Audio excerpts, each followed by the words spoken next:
বেলায় ছোট্ট কুঁড়েঘরটাকে সুন্দর করে মুছে নিয়েছিলাম আর সমস্ত জিনিসপত্র কলে নিয়েছিলাম, যেহেতু আজকে একাদশী, আর একাদশী দিনে কিন্তু তোমাদের পূজা দিদিদের বাড়িতে নিরামিষই রান্না হয়। আর নিরামিষ মানে ধোয়া পাকলা কাচাকুচি এগুলো তো লেগেই থাকে।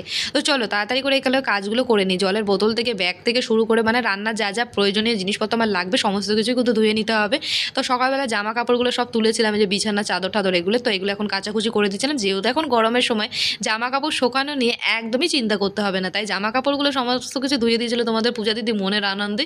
আজকে সব জামা কাপড় ধুয়ে এখন দড়িতে আমি মেলে দিচ্ছি, কারণ শুকানো নিয়ে তো চিন্তা করতে হবে না, এখনই মেলবো এখনই জামা কাপড় শুকিয়ে যাবে।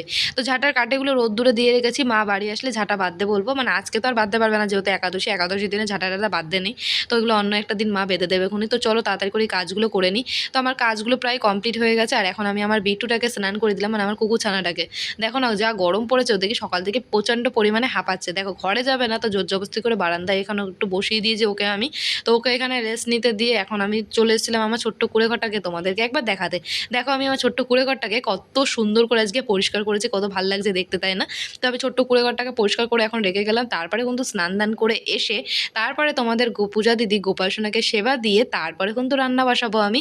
তো বন্ধুরা চলো আমি কাজগুলো করতে থাকি, ততক্ষণ তোমাদের সঙ্গে দেখা হচ্ছে আবার নেক্সট ভিডিও নিয়ে। টাটা।